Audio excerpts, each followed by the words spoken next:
बिहारी।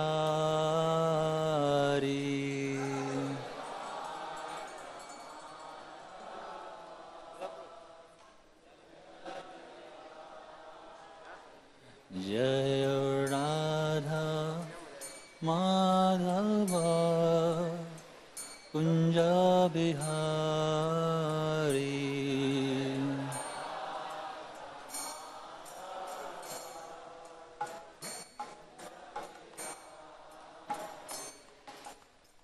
गोपीजन वल्लभ गिरिवरधारी।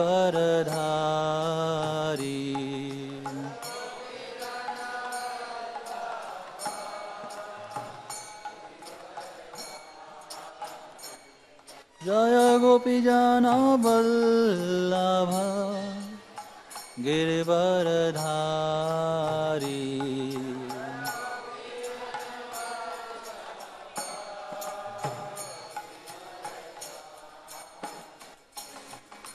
यशोदानंदन व्रज जनरंजन।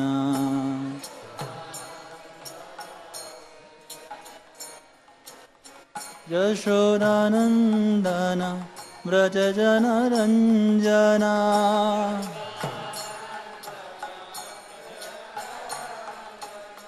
यमुना तीरवनचारी।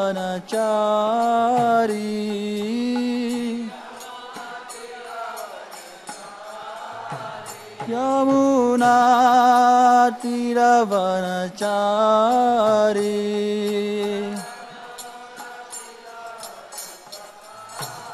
जय राधा माधव कुंज बिहारी।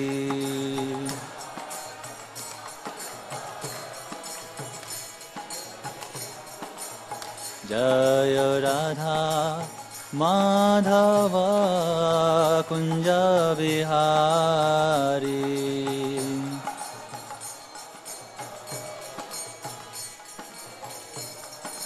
जय राधा माधव राधा माधव राधा माधव। जय राधा माधव।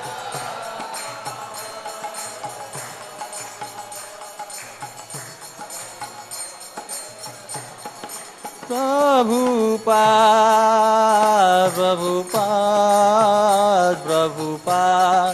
जय प्रभुपाद।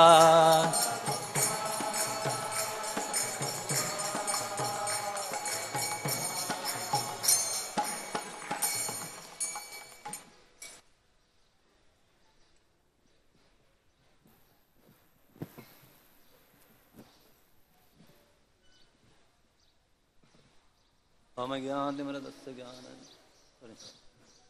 विष्णुपाद परमहंस परिव्राजकाचार्य अष्टोत्तर शतनाम भक्ति वेदांत स्वामी शिल प्रपाद की जय। परमानंदे।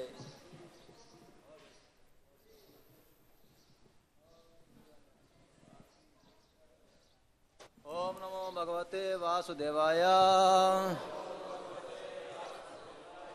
ओम नमो भगवते वासुदेवाय।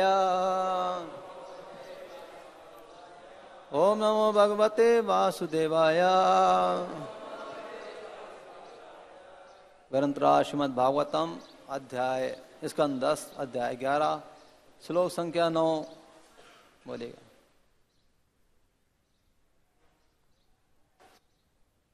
दर्शन तद विद्याम लोक आत्मनो भृत्य वश्यता। ब्रजस्यो वाहा वैहर्ष भगवान बाल चेष्टिते। दर्शन तदस्त विद्याम लोक आत्मनो भृतवश्यता। ब्रजस्यो वाहा वैहर्ष भगवान बाल चेष्टिते। दर्शन स तद्विदाम लोक आत्मनो भृत्यवश्यता। ब्रजस्योवाह वै हर्षम भगवान बाल चेष्टिते।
माता जी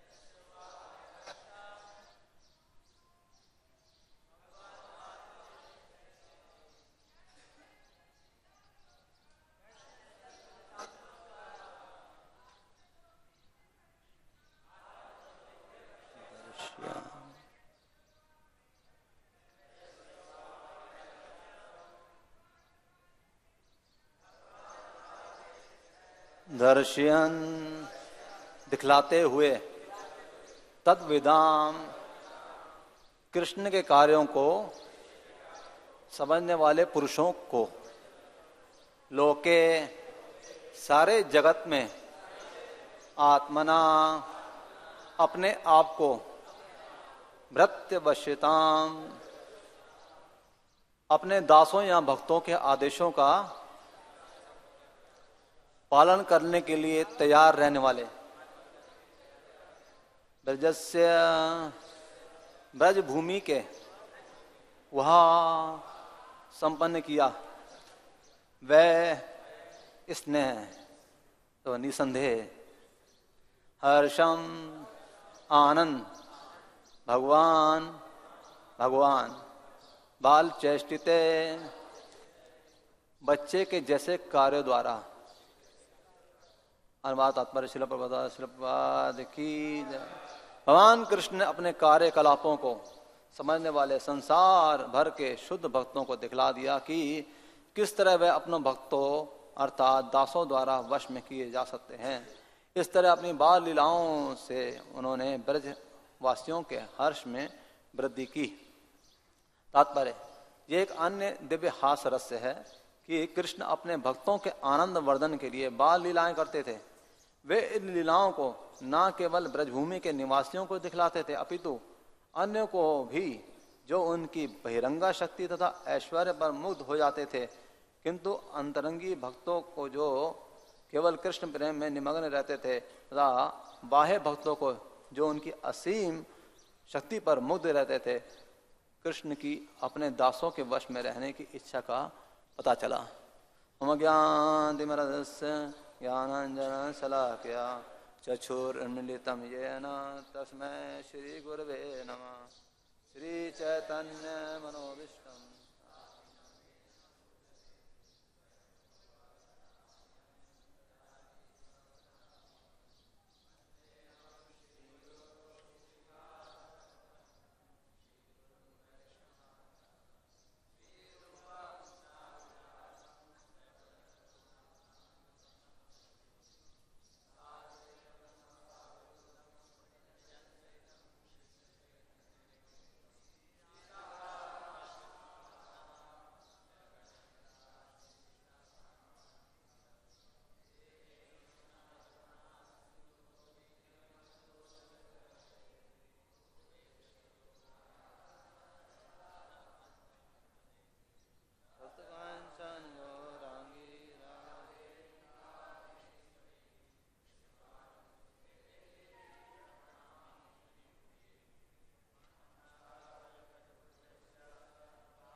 नमो श्रीमताय कृष्णेश्वराय भूतले श्रीमते भक्ति वेदांत स्वामी निति नामिने नमस्ते सरस्वती देवी गौरवाणी प्रचारिणे विशेष निवादी पाचार्य नमो श्रीमताय कृष्णेश्वराय भूतले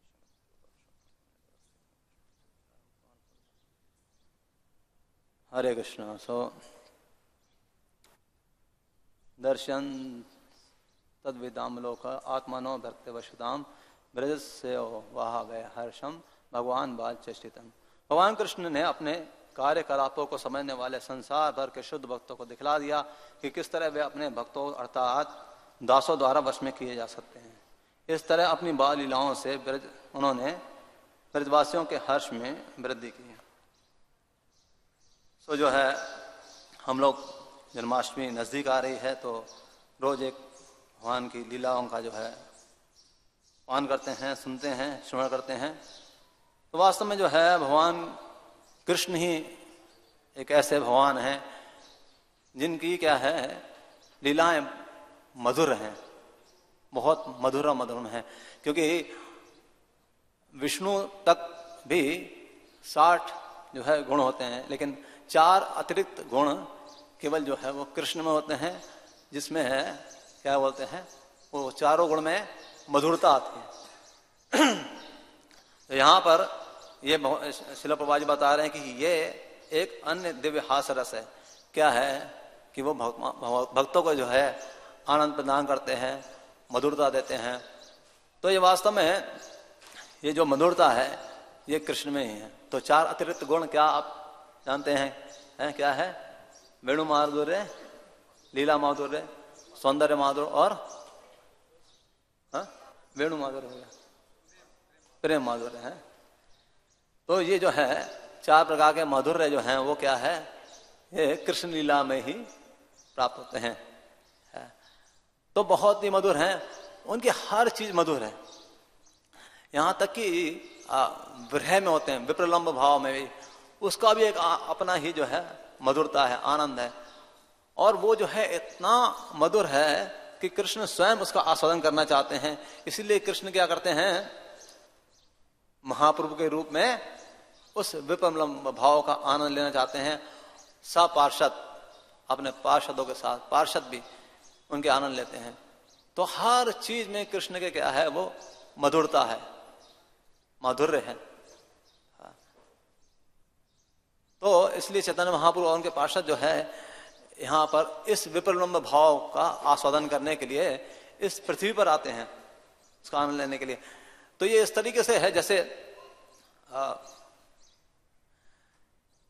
एक अंधकार है। मान लीजिए अंधकार में अगर एक दीपक जलता है तो उसका अलग ही कुछ लुक होता है, देखते हैं ना। तो उसी तरीके से भौतिक जगत में सिर्फ अंधकार ही अंधकार है, अज्ञानता ही अज्ञानता भरी है। लेकिन एक प्रकाश है, वो क्या है, विप्रलंब भाव। हाँ, तो वो आनंद जो है स्वयं भगवान भी लेना चाहते हैं। तो अर्थात हर हर चीज में क्या है, कृष्ण के माधुर्य है। इसलिए कृष्ण की कथा सुनने से जो है संसारी जो वासनाएं हैं वो जितनी जल्दी कृष्ण कथा से शांत होती हैं उतनी जो है दूसरे किसी से नहीं होती हैं। किसी भी उपाय से इतना जल्दी सांसारिक वासनाएं समाप्त नहीं हो सकती हैं जितना कृष्ण कथा से। आप देख सकते हैं इसका एग्जाम्पल कि यहाँ पर कितने कम उम्र के भक्त बने हुए हैं। हालांकि ऐसा कहीं और नहीं मिलेगा आपको, किसी भी संस्था में चले जाइए आप, इस तरीके से जो है नहीं मिलेगा। अगर वो रखते भी हैं तो कोई पैसा देकर रखते हैं ब्रह्मचारी। तो क्या है, जैसे ही कृष्ण कथा कान में पड़ती है तो तुरंत क्या है, चाहे अभी एक ड्रॉप प्राप्त हुआ हो तो भी क्या है, वासनाएं समाप्त होने लगती हैं। तो 5 प्रकार का जो है शास्त्रों में बताया गया है कि कृष्ण कथा से लाभ होता है। वो क्या होता है, सबसे पहला है मनोग्लानि। मन में जो है हमेशा ग्लानि रहती है, अभाव रहता है जब कोई प्राप्त वस्तु प्राप्त नहीं होती है। हमेशा हर व्यक्ति कुछ ना कुछ किसी के बारे में सोचता रहता है। एक बार हमारे घर में एक बर्तन धोने वाले आती थी, वो बहुत सोचती रहती थी। मैं बोला आप क्या सोचती हो? कहती लड़की बड़ी हो रही है, इसकी शादी के लिए सोचती रहती हूँ। तो अभी उसकी लड़की सिर्फ 7 साल की थी लेकिन वो सोच रही। तो कुछ ना कुछ अभाव रहता है। यहां तक कि राजा चित्रकेतु थे, हालांकि सब कुछ प्राप्त था उनका, इतने बड़े राज्य के जो है वो क्या राजा थे, लेकिन एक अभाव उनको रहता था हमेशा, क्या, पुत्र नहीं है। तो हमेशा इस तरीके से हर व्यक्ति को किसी न किसी का अभाव रहता है कि मैंने लोन ले लिया है, कैसे चुकाऊंगा, उसके बारे में सोचता रहता है। कुछ ना कुछ व्यक्ति सोचता ही रहता है। तो ये मनोग्लानि होती है। और फिर होती है वासनाएं, अर्थात वितृष्णा। वितृष्णा क्या है कि हमेशा व्यक्ति कुछ उसको प्यास लगी रहती है, किसकी, भोगों की प्यास लगी रहती है, कुछ ना कुछ भोगना चाहता है वो हमेशा। लेकिन जैसे मान लीजिए कि ये भोग जो होते हैं इनको तृप्त करने से और फिर अभाव हो जाता है। जैसे मान लीजिए कि कार कोई खरीद के लाया, कार लेके आया, तो फिर कार के साथ फिर क्या होगा, इंश्योरेंस है और कार के लिए सफाई करने के लिए कई वस्तुएं हैं। बहुत इस तरीके से क्या है, वासनाओं की वृद्धि होती रहती है और वासनाएं जो है तृप्त करने से और वासनाएं बढ़ जाती हैं। तो इस तरीके से जो है ये दूसरा है। और तीसरा है क्या है कि कृष्ण कथा अगर सुनते हैं तो मनोग्लानि और वासनाएं समाप्त हो जाती हैं। और फिर क्या होता है, हृदय शुद्ध होता है, हृदय की शुद्धि होती है। हृदय में गंदगी क्या है जो शुद्ध करना है? गंदगी क्या है, काम, क्रोध, लोभ, मोह, मद, मात्सर्य, ये सब गंदगी है। जैसे ही कृष्ण कथा सुनते हैं तो ये क्या है, अपने आप शांत, धीरे धीरे धीरे धीरे जो है वो शांत हो जाती है। समय लगता है, हर चीज में समय लगता है, लेकिन हो जाती है। कई बार जो है बहुत ज्यादा संस्कार ऐसे हमारे दूषित हैं तो बहुत समय लग जाता है, लेकिन होगा जरूर। अगर हम लोग सोच के देखें पहले का समय और अब का समय, तो अंतर बहुत आया है, बहुत अंतर आया है। तो जो है ये जो है हृदय जो है धीरे धीरे शुद्ध होता रहता है। जितनी तीव्र भक्ति करेंगे उतना तीव्रता से हृदय शुद्ध होगा। तो काम, क्रोध, लोभ, मोह, मद, मात्सर्य धीरे धीरे ये भी शांत होने लगते हैं, लेकिन समय लगता है। जैसे कि कोई बहुत समय से कोई वस्तु गटर में पड़ी हुई हो और हम लोग उसे निकालें और तुरंत बोलें कि अब इसमें खुशबू आनी चाहिए, तो एकदम तो खुशबू आएगी नहीं, समय लगेगा। तो धीरे धीरे जैसे वो सफाई होती जाएगी उसका क्या है, उसमें से फिर क्या है, गंदगी जाती रहेगी। तो हृदय जो है शुद्ध होता है। जितना हम लोग अच्छे से जो है भगवान के नामों का जप करेंगे, श्रवण कीर्तन में भाग लेंगे, सेवा में भाग लेंगे, तो ये जो है शांत हो जाएगा। और फिर क्या है, चौथा क्या है, कृष्ण प्रेम प्राप्त होता है, क्योंकि कृष्ण का एक नाम है हरि। तो हरि शब्द के बहुत से अर्थ हैं, लेकिन चैतन्य चरितामृत में बताया गया है सर्व अमंगल हरे प्रेम दिया हरे मन। हरि शब्द दुई अर्थ है, हरि शब्द अनेक अर्थ है, दुई मुख्यतम सर्व अमंगल हरे प्रेम दिया हरे मन। तो कृष्ण क्या करते हैं, सर्व अमंगलों को हर लेते हैं और प्रेम दे देते हैं, प्रेम देते हैं और माधुरता प्रदान करते हैं। किसके द्वारा? अपने सौंदर्य के द्वारा। हाँ, तो जैसे जो है कृष्ण के जो है सौंदर्य का दर्शन करते हैं, यहां तक कि हम लोग विग्रहों में भी कृष्ण का सौंदर्य का दर्शन करते हैं तो एक तृप्ति सी होती है। तो इसलिए श्रील प्रभुपाद जी जो है पुजारियों से रिक्वेस्ट किए कि कृष्ण को इतना अच्छा सजाओ कि संसारी वासना, संसारी सौंदर्य जो है वो भक्तों को आकर्षित ना करे। तो देखते हैं इस्कॉन में कितना अच्छा सजाते हैं कृष्ण को। तो क्या होता है, इससे जितना आप कृष्ण को देखते रहेंगे, कई भक्त लोग हमने देखे हैं कि वो माला भी करते हैं तो कृष्ण को देखते हुए करते हैं, या गौर नेताई को, सीताराम जी को देखते हुए करते हैं। तो ऐसे भक्त का जो है वासना है क्या है, धीरे धीरे शांत हो जाएगी, तीव्र गति से शांत होगी। अगर हम लोग विग्रहों को देखते हैं जो है, या तस्वीरों को भी, सब पूर्ण है, क्योंकि कृष्ण पूर्ण है, इसलिए सब कृष्ण की हर गतिविधि भी पूर्ण है। तो वो जो है माधुर्य देते हैं। और फिर जो है और सबसे बड़ा लाभ क्या होता है, भक्तों से मित्रता होती है। पांचवा, भक्तों से मित्रता। जैसे ही हम लोग कृष्ण से जुड़ते हैं तो कृष्ण के भक्तों से भी जुड़ जाते हैं। कृष्ण के भक्तों के द्वारा ही भक्ति होगी। भौतिक जगत में सबसे बड़ा हमारा सखा कौन होता है? स्त्री।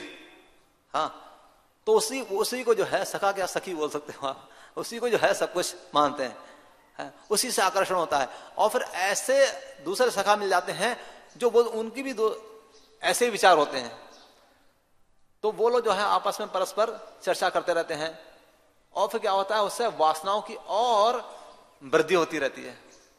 लेकिन जैसे ही कोई कृष्ण के टच में आता है तो क्या करता है, कृष्ण चर्चा, कृष्ण कथा करते हैं, कृष्ण सेवा करते हैं, कृष्ण भक्तों से मिलते हैं, कृष्ण का दर्शन करते हैं। तो क्या हो जाता है उनका, ऐसे अपने आप देखेंगे कि वो जो तृष्णाएं हैं वो क्या हो रही हैं, शांत हो रही हैं, और बहुत अच्छा संग मिलता है। वो जो है, हम लोग जिस समय पहले बाहर हम लोग रहते थे तो कितनी फालतू बातें होती थी और कितनी, आप बोलेंगे, भद्दी बातें होती थी, कितनी गंदी बातें होती थी। लेकिन अभी क्या है, जैसे आप भक्तों के संपर्क में आते हैं तो अच्छा संग मिलता है, अच्छे भक्त, साफ सुथरे भक्त, और हम भी बाहर और भीतर साफ होने लगते हैं। तो ये जो है 5 प्रकार के लाभ होते हैं। तो जितना जो है शब्दों को, कृष्ण के शब्दों को सुनते रहेंगे तो कान पवित्र होंगे, और इन अर्थों को समझेंगे तो क्या होगा, मन पवित्र हो जाएगा। तो इसलिए कृष्ण कथा जब हो रही है तो श्रील भक्ति सिद्धांत महाराज प्रभुपाद जी बोलते हैं कि अगर आप धोती भी बांध रहे हो तो छोड़ दो, पहले कृष्ण कथा की ओर बढ़ो। ऐसा करना मत। बहुत लोग बैठे, लेकिन ऐसा मतलब महत्व बता रहे हैं, महत्व बता रहे हैं कि कितना महत्व है कृष्ण कथा का। मतलब सबसे अर्जेंट यही चीज है। कई लोग बोलते हैं हमारे पास समय नहीं है, हम लोग ग्रंथ देने जाते हैं, लोग बोलते हैं हमारे पास समय नहीं है। अरे सबसे बड़ा कीमती चीज दे रहे हैं आपको, समय नहीं है उसके लिए। और समय किसके लिए है? भौतिक चीजों के लिए। तो हम बोलते हैं हाँ आप सही कह रहे हो, आपके पास समय नहीं है, बहुत कम समय बचा है। बहुत कम समय बचा आपके पास। एक व्यक्ति को मैंने बोला, अच्छा आपकी कितनी उम्र हो गई है? कह रहा 45 साल। मैंने बोला सच में आपके पास समय नहीं है? कह रहा यार मैं क्या कह रहा हूँ, आप क्या कह रहे हो भैया? कहता अच्छा आप ज्यादा मत डराओ, दे दो। बोलेगा तो वास्तव में समय नहीं है। तो इस तरीके से जो है कृष्ण अपने भक्तों को आनंद प्रदान करते हैं, क्योंकि वो खुद आनंद में है। उनका वपु, उनकी हर चीज आनंद में है, पूर्ण आनंद में है। हर लीला, हर उसमें आनंद ही भरा हुआ है। उनका नाम ही आनंद घन है, आनंद कंद है, आनंदमय है। तो वो क्या करते हैं, रम्या मासा, अपने जो संपर्क में आते हैं उनको भी क्या करते हैं, रमणा देते हैं, उसको आनंद में, आनंद से भर देते हैं, आनंद से उत्पन्न कर देते हैं। फिर संसारी वासनाएं अपने आप शांत हो जाती हैं और वो व्यक्ति भी आनंदमय हो जाता है। कृष्ण का सखा जो है वो, और कृष्ण का देखिए कि कितना कृष्ण जो है महत्व कह सकते हैं कि कृष्ण जो है एक साथ कई लोगों को आनंद प्रदान कर सकते हैं। जैसे द्वारका में थे तो द्वारका में इतनी सारी महिषियां थी, 16,108 महिषियां थी। तो 16,108 महिषियां थी, तो आप क्या सोचते हैं कि एक रानी के पास एक दिन गए तो दूसरी अब उसका जिसके पास पहली बार गए उसका नंबर 16,108 दिन बाद आएगा, है? ऐसा हो रहा था क्या? नहीं, क्या किया, एक्सपेंशन किया, विस्तार किया। कृष्ण भी उतने ही बन गए, 16,108 कृष्ण बन गए और हर रानी के साथ रहते थे और हर रानी के साथ उनसे 10 बच्चे थे, 10 लड़के और एक लड़की थी, है? तो इस तरीके से 16,108 महल भी थे। तो विस्तार करते हैं। कृष्ण के सखा जो है वो कृष्ण को देखते हैं कि यशोदा माता यशोदा ने उनको क्या किया है, पगड़ी बनाई है। किससे बनाई है? ज्वेलरी से, हीरा माणक पन्ना लगाते थे इसमें माता यशोदा, स्वर्ण से जो है उनका पगड़ी बनाती थी।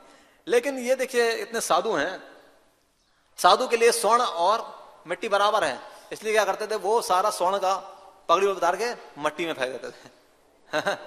और किससे करते थे? कहते थे अरे ये क्या पगड़ी बनाई है, हम पगड़ी बनाएंगे, हम आपकी ऐसी पगड़ी बनाएंगे।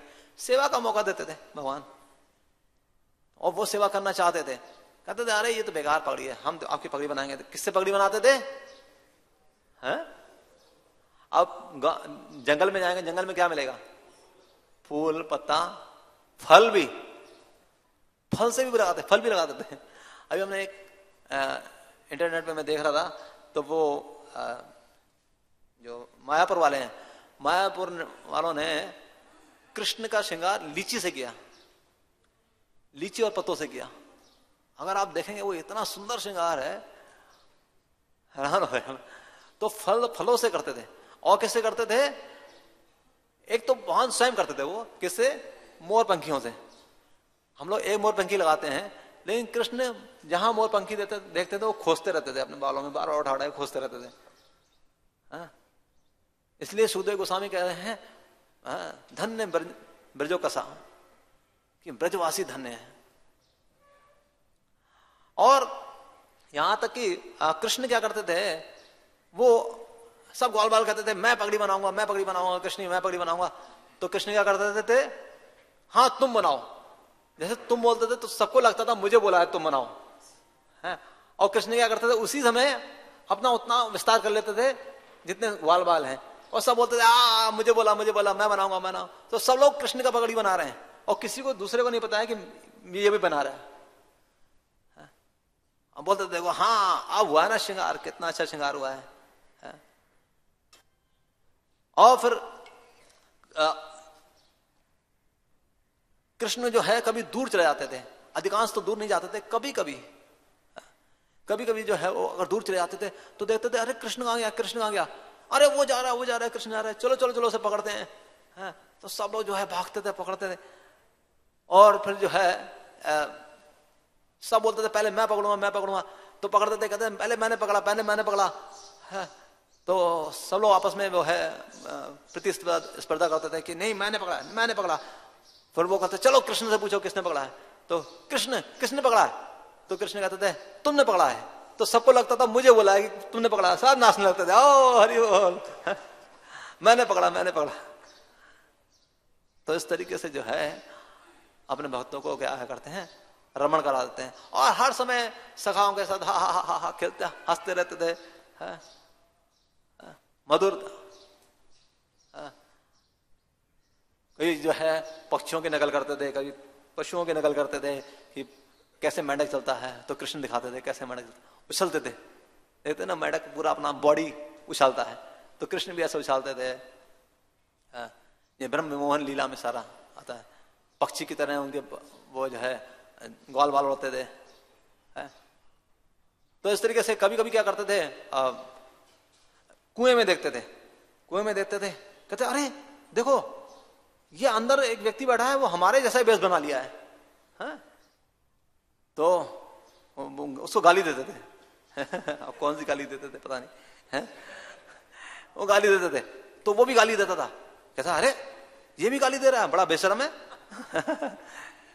फिर जो है पहाड़ों की तरफ जाते थे, पहाड़ों की तरफ जाते थे और आवाज आते ओए, तो वहां से आवाज आती थी ओए, कह रहा अरे लगता वहां भी कोई है, कहता आऊं, वही बोलता आऊं, मारूंगा, वही बोलता मारूंगा, कह रहा जानता तू कौन है, मैं नंद बाबा का छोरा हूं, वो बोलता था मैं नंद बाबा का छोरा हूं, कह रहा अरे ये नंद बाबा का छोरा कैसे हो सकता है, अरे नंद बाबा का मैं एक ही छोरा हूं, वो भी बोलता था नंद बाबा का मैं एक ही छोरा हूं, कह रहा बड़ा डीठ है। जो वहां बैठा हुआ ना बहुत डीठ है, मेरी नकल कर रहा है। तो ऐसे जो है बस हंसते रहते थे, आनंद लेते रहते थे, कोई अभाव ही नहीं है। तो किसकी क्या समस्या है? तो इस तरीके से जो है कृष्ण जो है आनंद लेते थे। अब जो है एक लीला आती है, इसमें भगवान जो है वो आप लोग जानते हैं, गोपियां जो हैं वो क्या करती थी, गोपियां जो हैं चाहती थी कि कृष्ण जो है हमारे यहाँ आए, माखन खाए हैं। और लेकिन जब कृष्ण आते थे तो उनको पता था कि कृष्ण आ गया, और कृष्ण इतने चतुर होते थे, वो क्या करते थे उस समय जाते थे किसी बंदर वगैरह को भेज देते थे, ददीलोम उनका जो है सखा था, उसको भेजते थे, कहते थे तुम जाओ और देखो कि ये किस समय बिजी हो रही हैं। तो जिस समय जो है बिजी होती थी उस समय ये छुप छुप के अंदर घुस जाते थे।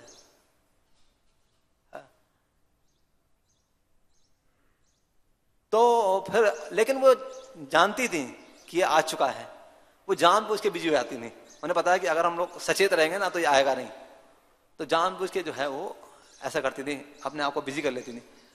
तो कृष्ण देखते थे, ददीलोम बताता था कि अरे वो इस समय बिजी हैं, इशारा करता था, तो वो अंदर एंटर कर जाते थे। तो फिर क्या करते हैं, वो जाके ना कई बार बछड़ों को खोल देते थे। तो एक बार जो है सब लोग उल्हाना लेके आई यशोदा माता के पास कि माता देखो तुम्हारा ये बालक जो है बहुत परेशान करता है हमें। अब ऐसा उल्हाना क्यों देती थी, क्यों शिकायत लेके जाती थी, क्योंकि कृष्ण जब भयभीत होते थे ना तो उनका चेहरा बहुत सुंदर लगता था, तो उस चेहरे को देखने के लिए ये जानबूझ के उल्हाना लेके आती नहीं। हाँ, तो बोलती थी देखो ये क्या करता है, असमय पे बछड़ों को खोल देता है, और बछड़े दूध पी जाते हैं तो हम उसको पकड़ लेती हैं, तो हम बोलते हैं तुमने क्यों असमय पे बछड़ों को खोल दिया। तो कहता अरे तुम्हारा ही बछड़ा है ना, दूध पिएगा तगड़ा होगा तो तुम्हारा फायदा होगा, मेरा क्या फायदा होगा, है तुम्हारा ही तो फायदा कर रहा हूं मैं। तो ऐसी ऐसी बातें करता है। तो माता यशोदा कहती है कि ठीक है, तो फिर तुम और क्या करता है, ये बर्तन फोड़ डालता है, रोज 10-12 बर्तन 10-20 बर्तन फोड़ देता है। अब बताओ हम लोग गरीब ग्वालिन हैं, कहां से इतना बर्तन लाएंगे,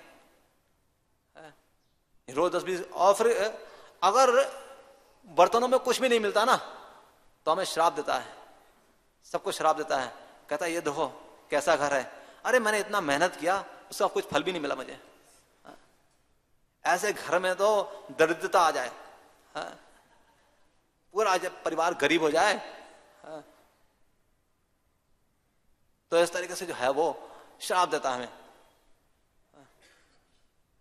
फिर क्या करता है, अगर और कुछ भी नहीं मिलता तो क्या करता है, सोते हुए बच्चों को तमाचा मार देता है और कभी उसकी चुंडी काट देता है और फिर भाग जाता है। तो इस तरीके से जो है ये क्या करता है, बहुत हम लोग परेशान करता है। और दूध दधी और माखन तो छोड़ता ही नहीं है, सारा खा जाता है। तो माता यशोदा कहती है कि तो तुम लोग ऊपर रखो ना, अपना ऊपर रखो। अरे ऊपर रखे, ये बहुत होशियार है। ये क्या करता है ना, ओखल ले आता है, ओखल ले आता है, उस पर चढ़कर जो है वो उसके ऊपर चढ़ के जो है वो करता है, और वो ऊपर वो पूरा नहीं पड़ता तो ओखल के ऊपर पीठा रखता है, पीठा रखकर जो है चढ़ाता है और वहां से माखन निकाल लेता है किसी भी तरीके से। ने इसके बाद बहुत सारे उपाय हैं, और आचार्य लोग बता रहे हैं कि पीठा एक अर्थ है कि मतलब ग्वाल वालों के पीठ पे चढ़ जाता है, तो ग्वाल वालों की पीठ पे चढ़ के ऐसे फिर वो निकाल लेता है। तो माता यशोदा कहती है, पर तुम ऐसा करो ना, अंधकार में रखो, जिसको दिखाई देता है उजाले में रखती हो, तुम अंधकार में रख दो। अंधकार में रखें, अरे इसके गहने इतने चमकते हैं कि जहां अंधकार होता है वहां प्रकाश हो जाता है। तो माता कहती है फिर गहने उतार दो। अरे अगर गहने उतार देती है तो उसका शरीर भी चमकता है। अब शरीर कैसे उतारे कोई, इसका शरीर भी चमकता है, बिल्कुल दीपक दीपक की तरह चमकता है, अंधकार इस पर प्रभाव नहीं करता है। तो वास्तव में सही बात भी है, सूर्य चंद्र का जो प्रकाश है वो किससे निकला है, कृष्ण से ही निकला है। जितना आप प्रकाश देख रहे हैं कहां से है, भगवान से आया है। और फिर हम लोगों को बोलता है, हम लोग पकड़ लेती हैं इसको, बोलती हैं चोर कहेंगे, कहता मैं चोर हूं, अरे तू चोर है। तो कहती तो हमारे घर में आया तो तू चोर हुआ ना। नहीं नहीं नहीं, हम तुम्हारे घर में नहीं आए, तू हमारे घर में आई है, ये हमारा घर है। अरे वास्तव में भगवान का घर है सारे ये तो आजकल जो है कागज पे लिख दिया जाता है कि भाई ये हमारा घर है, लेकिन पहले थोड़ी कोई कागज वही चलते थे, पहले तो शब्दों से होता था कि भाई इतनी जमीन तुम्हारी है, चलो ठीक है बस हो गया। तो वचन का जो है होता था, लेकिन अभी क्या है, भौतिक जगत में क्या है, वचन का कुछ है नहीं, कागज का भी नहीं होता है, कागज पे लिखकर भी जो है लोग चोरी कर जाते हैं और कब्जा कर लेते हैं। तो फिर जो है इस तरीके से सब कुछ भगवान का ही है। मानस देह गेह है जो कुछ मोर अर्पिल तुआ पदे नंद किशोर, जैसे कि भक्ति विनोद ठाकुर कह रहे हैं, सब कुछ तो कृष्ण का ही है। तो वो सच ही बोल रहे हैं।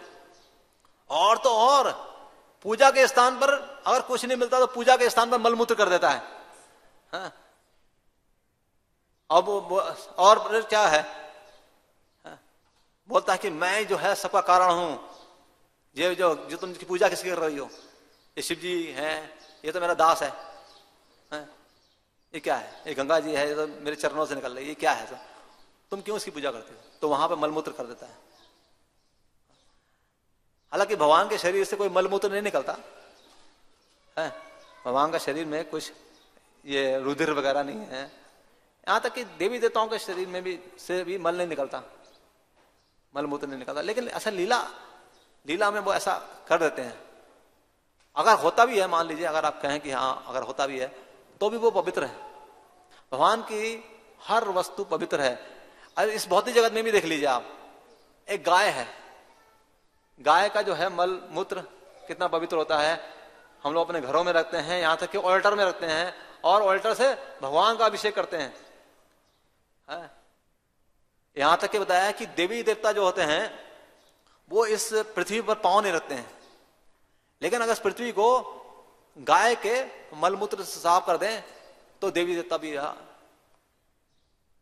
धन्य समझते हैं उस स्थान पर बैठने के लिए। तो इतना पवित्र है गाय का मलमूत्र। और वृक्ष भी हैं, जैसे आप पेड़ भी देखते हैं तो पेड़ को पादप कहा गया है ना, पांव के द्वारा वो पीते हैं कुछ, वो खाना नहीं खाते, कुछ पीते हैं, जल पीते हैं, तो फिर वो भी मलमूत्र त्याग नहीं करते। तो भगवान की क्या बात है, उनकी तो सृष्टि की एक ये निमित्त मात्र है, सिर्फ एक बूंद है समझ, तो उनके शरीर से थोड़ी मलमूत्र निकलेगा। लेकिन ऐसा जो है वो लीला में करते हैं। जैसे भगवान ऋषभ देव भी थे, ऋषभ देव भगवान थे, तो वो अपने वो जो है मलमूत्र में ही लौटते थे, अपने मलमूत्र में लौटते थे, लेकिन उनका मलमूत्र से इतनी सुगंध निकलती थी कि 80 मील दूर तक वो सुगंध जाती थी। तो इस तरीके से जो है कृष्ण का सब पवित्र है।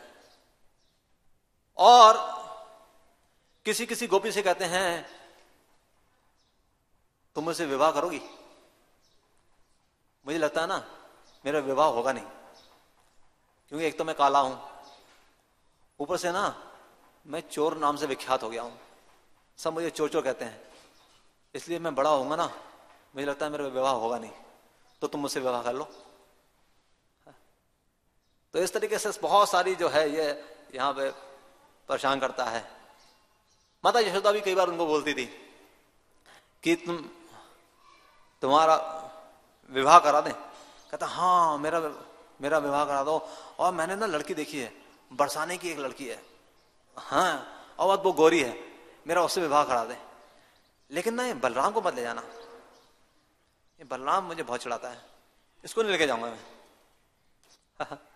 तो इस तरीके से जो है करते हैं। और कभी कभी जो है कृष्ण जो है वो गेम खेलते हैं सखाओं के साथ, तो सखा जो है वो उन्होंने शर्त रखी होती है कि भाई जो भी हार जाएगा वो घोड़ा बनेगा है, और हमें जो है एक स्थान पर्टिकुलर स्थान रखते थे, हाँ यहाँ स्थान पे छोड़ के आएगा। तो भगवान जब जो है कृष्ण जब हार जाते थे तो उनसे बोलते थे घोड़ा बनो। कहता मैं क्यों घोड़ा बनूंगा, तुम्हें पता नहीं है मैं कौन हूं? कौन है तू? अरे मैं राजा का बेटा हूं, नंद बाबा यहाँ के राजा हैं, मैं उनका बेटा हूं, और तुम मुझे घोड़ा बनाओगे? बोलता देख भाई तू नंद बाबा का छोरा होगा, है? कई गौओं का मालिक होगा, लेकिन वो सब अपने घर पे होगा, यहां नहीं है।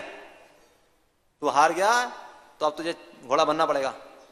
बोला अरे तू नंद बाबा की क्या बात कर रहा है, मैं इस ब्रह्मांड का मालिक हूं, मैं भगवान हूं। कह रहा तो भगवान चाहे भाड़ में, तू ये बता तू घोड़ा बनेगा नहीं बनेगा, नहीं तो तेरा अभी निकालते हैं, भाग यहां से। और भगा दिया कृष्ण को। अब कृष्ण रो रहे हैं, सखाओं पे कोई प्रभाव नहीं पड़ता।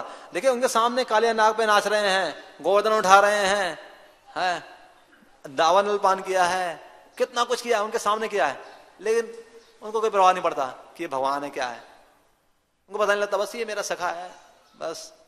ठीक है, वो प्रलंब को मार के आया बलराम, उसने बुलाया मधुमंगल ने, प्रलंब को मार के आया। कहता अरे वाह बहुत अच्छा किया तूने, बहुत पेट था तो भाई, मैं ब्राह्मण हूं, चल मेरा आशीर्वाद ले आजा। तो ब्राह्मण को आशीर्वाद, ठीक है, फिर बलराम जी को आशीर्वाद दे रहे हैं। तो कोई प्रभाव नहीं पड़ता इसका ऐश्वर्य का कि इसने इतने बड़े अगासुर को मार दिया, बकासुर को मार दिया, कुछ नहीं। यहां तक कि जो है जब अगासुर के शरीर में जब जा रहे थे, उन्होंने पता लगा कि ये बड़ी बदबू आ रही है, ऐसे लग रहा है कि कोई राक्षस है। पहले तो यहाँ पे ये ऐसा नहीं, गुफा नहीं होती थी, ये अचानक कहां से आ गई। तो बोले कि कुछ सखा कह रहे थे चलो घूम गया। उन्हें बोला नहीं ये मुझे खतरा लग रहा है। कह रहा है तुम चिंता क्यों कर रहे हो यार, खतरा क्या है, कितने खतरे आए हमारे सामने, क्या हुआ, कुछ हमारा बिगड़ा? वो खतरा देखना उसका काम है, हम चलो चलते हैं अंदर है। वो बैठा वो अपने आप करेगा, वो अपना बंसी बजा रहा था, ये अपने घुस गए अंदर। तो कृष्ण जो है बिल्कुल निश्चिंत होते थे कि कोई बड़े से बड़े राक्षस आ जाएगा, मेरा क्या करेगा, मैं मार दूंगा उसको। लेकिन सखा उनसे ज्यादा निश्चित होते थे, उनको मारना भी नहीं पड़ेगा, उससे ज्यादा निश्चिंत चले जाते थे। तो भाई घोड़ा, फिर वो रोने लगे, कहते हैं रो रहे थे तो बोले मैं अब बता घोड़ा बनेगा नहीं बनेगा? बनूंगा, चला जा। हाँ, फिर उसको जो है घोड़े सिर पे चढ़ गए और भगवान जो है उसको घोड़े की तरह लेके जा रहे हैं। तो ऐसे जो है वो लीलाएं करते हैं कृष्ण। और बहुत सारी लीलाएं हैं, लेकिन समय बहुत कम है हमारे पास।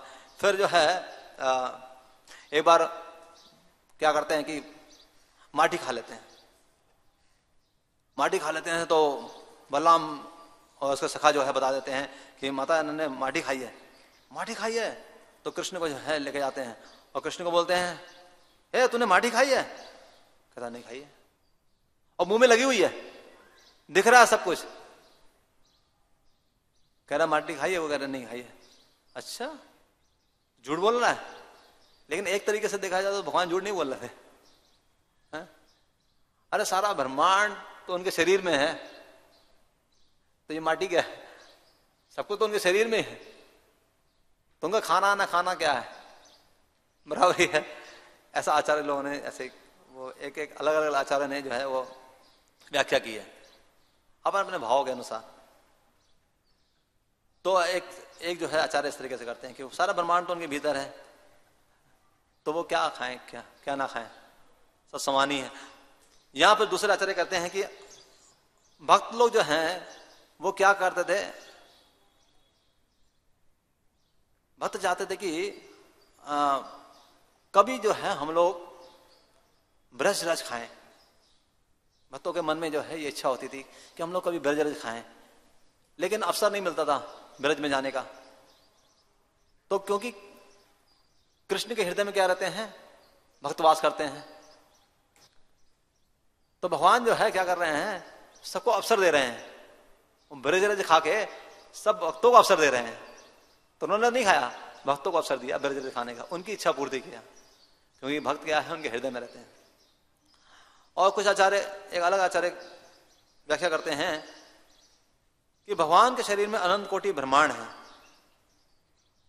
और अनंत कोटि ब्रह्मांड के जीव जो चाहते थे कि जो है उनको भी ब्रज रज मिले, तो उनको भी भगवान ने सबको अवसर दिया ब्रज रज खाने का।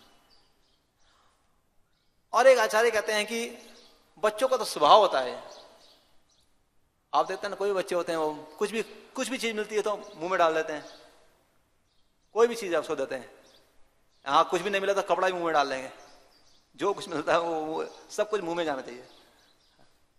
तो ठीक है, नहीं मिला तो वो मिट्टी खा गए, तो क्या दोष है इसमें।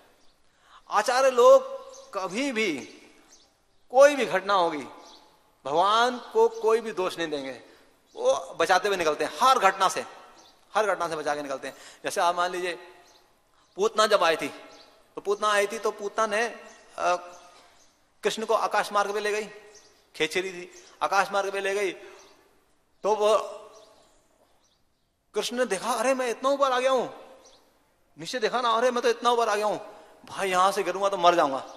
तो क्या करा उन्होंने, अब कुछ पकड़ने का था नहीं तो उन्होंने स्तन ही पकड़ लिया उसका, क्योंकि वो स्तन दे रही थी, उन्होंने स्तन पकड़ लिया और उन्होंने स्तन बहुत जोर से पकड़ लिया। तो डर के मारे, भय के मारे पकड़ा। तो फिर पूतना ने देखा अरे भाई ये तो बहुत तेज पकड़ा हुआ है और लगता है ये मुझे मार देगा। पूतना को संदेह हुआ कि ये मुझे मार देगा, तो पूतना ने बोला कि चलो बाद में है इसको मारना वरना बाद में देखेंगे, पहले मैं अपने प्राण बचाऊं। तो पूतना ने क्या करा, उसको छोड़ दिया कि भाई यहां से गिर जाए मर जाए जो कुछ करे है, मैं तो अपने प्राण बचा लूं। तो पूतना ने छोड़ दिया, और पूतना ने छोड़ दिया तो उन्होंने और जोर से पकड़ लिया, क्योंकि उन्हें भी अपने प्राण बचाना है। और वो बेचारा, और पूतना उसको हवा में लेती जा रही है और ये बेचारा स्तन में लटका हुआ है जैसे किवाड़ा में ताला लटका होता है, ऐसे चलता जा रही है पूतना। अब उसने जोर से स्तन पकड़ लिया अपने प्राण बचाने के लिए, अब उसके प्राण निकल गए, तो उससे भगवान का क्या कसूर है बताइए, वो तो अपने प्राण बचा रहा ना। तो सर आचार्य लोग जो है वो कृष्ण को बचाते हुए निकलते हैं। उसके बाद जो है वो सक्टासुर आया। जब भगवान 1 महीने के हो गए तो उन्होंने बता दें 1 महीने का जब बच्चा हो जाता है तो करवट बदलता है, माताओं को पता होगा ज्यादा, हमको तो पता नहीं है लेकिन शास्त्र में ऐसा बोला गया है। तो 1 महीने का बच्चा जो है वो करवट बदलता है। तो जब करवट बदला भगवान ने तो ब्रज में जो है नंद बाबा यशोदा ने उत्सव रखा, वहां पे गाना बजाना है और स्तुतियां चल रही हैं, जो ब्राह्मण लोग आए हुए हैं। हाँ, तो कृष्ण है, बच्चा तो सो जाता है, तो कृष्ण सो रहे थे, तो माता यशोदा को कई मेहमानों का स्वागत करना था, तो उन्होंने क्या करा, उनको सकड़ के नीचे रख दिया, सकड़ के नीचे रखा, और सकड़ के ऊपर क्या था, गोरस्ता, दूध दही मक्खन और क्या है, समझ जाओ। तो काफी कुछ वहां रखा हुआ था, रस रखा हुआ था, गोरस रखा हुआ था। तो कृष्ण जो है जब उठे तो उन्होंने बोल दिया कि ये बच्चों को बोल दिया कि इनका ख्याल रखना। बच्चे ठीक है। तो कृष्ण जब उठे तो वो रोने लगे, बहुत रो रहे हैं, लेकिन क्योंकि गाना बजा हो जा रहा है इसलिए वहां पर कोई उनकी सुन नहीं रहा है। कोई सुन नहीं रहा है। तो कृष्ण जो है अपना जो है सबका आकर्षण अपनी तरफ करना चाहते थे। तो उन्होंने जो है जब बच्चा जब रोता है तो हाथ पांव उछालता है, तो वो हाथ पांव उछाल रहे थे। और जो है कृष्ण ने ये भी सोचा, आचार्य लोग बोलते हैं कृष्ण ने सोचा, कृष्ण ने देखा कि अरे इसके ऊपर रस रखा हुआ है, ये कैसा रस है जो मुझसे भी ऊपर हो गया। मैं जो है सबसे बड़ा रस हूं, रसो वैसा भगवान को कहते हैं, सारे रसों के आगार हूं, लेकिन ये रस मुझसे ऊपर कैसे हो गया, ये कैसा रस है। हाँ। तो कृष्ण ने इसीलिए लात मारी उस रस को उठाने, यार मुझसे ऊपर कैसे हो गया तू। हाँ। इसलिए कृष्ण ने लात मारी। अब उसमें जो है ऊपर सट्टासुर बैठा हुआ था, सट्टासुर कृष्ण को दबाना चाहता था कि इसी सकट के नीचे मैं उसको दबा दूं। अब कृष्ण ने तो क्या करा था, रसों को उसे हटाने के लिए लात मारी थी। अब उसमें सट्टासुर की मृत्यु हो गई तो कृष्ण का क्या दोष है।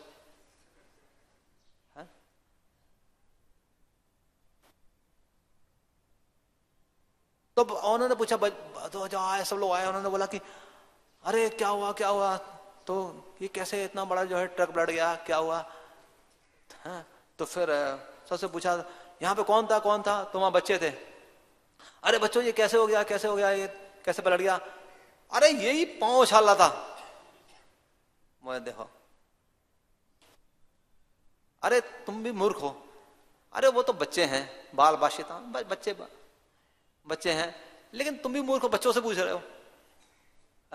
तो ब्रजवासी जो है इस पर विश्वास नहीं करते थे, और नहीं भी करना अच्छा है उनका, नहीं तो उनके क्या ऐश्वर्य आएगा।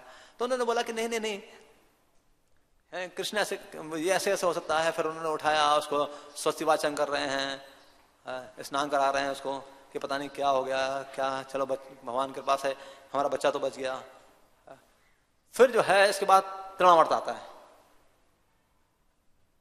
तृण आवर्त है, तृण के द्वारा वो आवर्त कर लेता था। आप देखना बवंडर आता था, बवंडर आता था वो।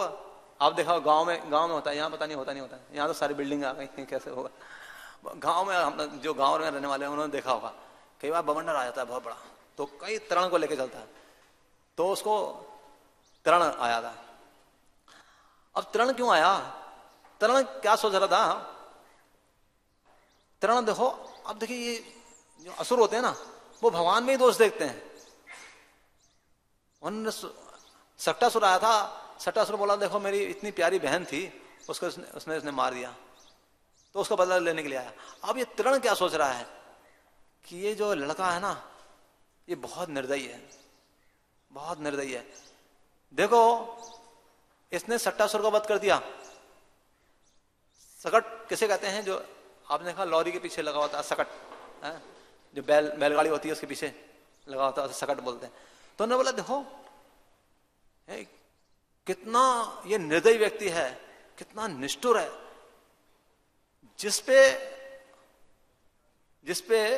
जिसके द्वारा इनका पालन पोषण होता है। ग्वाल बालों का पालन पोषण कैसे होता है, क्योंकि गाय क्या खाती हैं, घास खाती हैं, तृण खाती हैं, घास खाती हैं। तो और घास किस पे लद के आता है, लॉरी पे लद के आता है। तो तृण सोच रहा है कि देखो जिसपे हम लोग लद के आते हैं, तृण जिसपे लद के आता है, और इनका पालन पोषण होता है, गाय को इनका पालन पोषण होता है, और उसी को इसने तोड़ दिया, हमारी गाड़ी को ही तोड़ दिया, जिसपे हम लद के आते हैं तृण में, उसको इसने तोड़ दिया। हम ही इनका पालन पोषण कर रहे हैं, और ये हम ही को मार दिया, हमारे जो है सवारी को मार दिया। अब हम क्या करें, किस पे लद के आएंगे। तो ऐसे व्यक्ति को मार देना चाहिए, कितना निर्दयी है ये। तो जो है वो तृण आया, तो 9 बजे तो तृण आया, तो वो भगवान ने क्या करा, भगवान यशोदा माता उस समय उनको खिला रही थी। तो अचानक जो है कृष्ण बहुत भारी हो गए। तो यशोदा माता हैरान हो गई, इतना भारी कैसे हो गया। तो यशोदा माता उठा नहीं पा रही थी, तो उन्होंने क्या करा, उसको जमीन पे रख दिया। तो आचार्य लोग बोल रहे हैं कि भगवान नहीं चाहते थे कि क्योंकि मुझे अभी इस राक्षस का, असुर का वध करना है, तो मैं यशोदा के साथ नहीं जाना चाहता हूं, अपनी मां के साथ नहीं जाना चाहता हूं। यानी कि यशोदा का मतलब क्या है? यश और दया। उन्होंने सोचा अगर मैं यश और दया के साथ जाऊंगा तो मैं इसको मार नहीं पाऊंगा, हाँ, इसलिए मुझे अभी दया के बगैर ही जाना पड़ेगा, यश और दया के बगैर ही जाना पड़ेगा, तभी इसका वध करूंगा मैं। तो इसलिए क्या करा भगवान जो है वो यशोदा को अलग कर दिया। तो यशोदा चली गई और फिर जो है ये तरण आता है और कृष्ण को उड़ा के चला जाता है। और कृष्ण को उड़ा के चला जाता है तो कृष्ण क्या करते हैं बाद में, उन्होंने देखा कि अरे ये तो मैं बहुत ऊपर आ गया हूं, तो उन्होंने क्या करा, उसको गला पकड़ लिया। अब कुछ पकड़ने का था तो इतना बड़ा तरण था तो उन्होंने गला पकड़ लिया, लेकिन गला बहुत जोर से पकड़ा और गला पकड़े और अपना वजन बढ़ा दिए, बहुत इतना वजन बढ़ा दिया कि तरण कह रहा था कि तुम्हारा वजन पर्वत के समान हो गया है। तो गला जब पकड़े तो गला पकड़ते पकड़ते क्या हुआ, उसके प्राण भी निकल गए।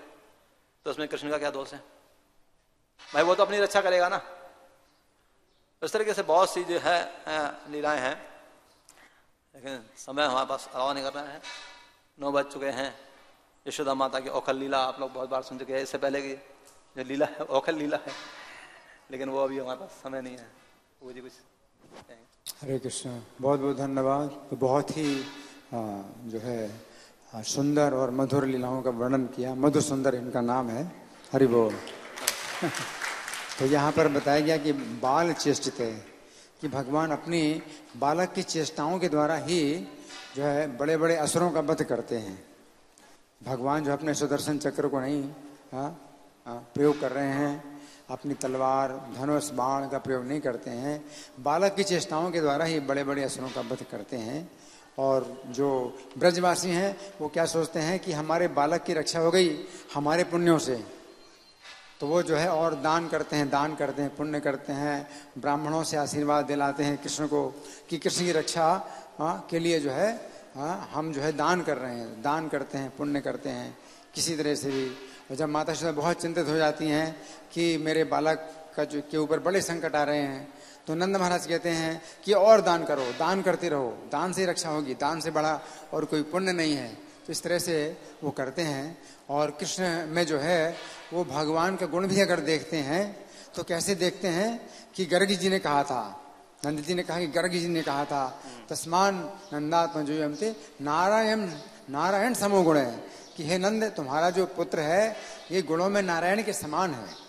ये नारायण नहीं है, ये नारायण से भी बढ़ करके, लेकिन नहीं, ये नहीं कहा, नारायण के समान है गुणों में। तो इसकी आप रक्षा करो, बहुत अच्छी प्रकार से इस बालक की रक्षा करो। गुणों में नारायण के समान है, ये इसको पता नहीं है, इस बालक को पता नहीं है कि इसके अंदर नारायण के समान गुण है, या नारायण की कृपा है इसके ऊपर।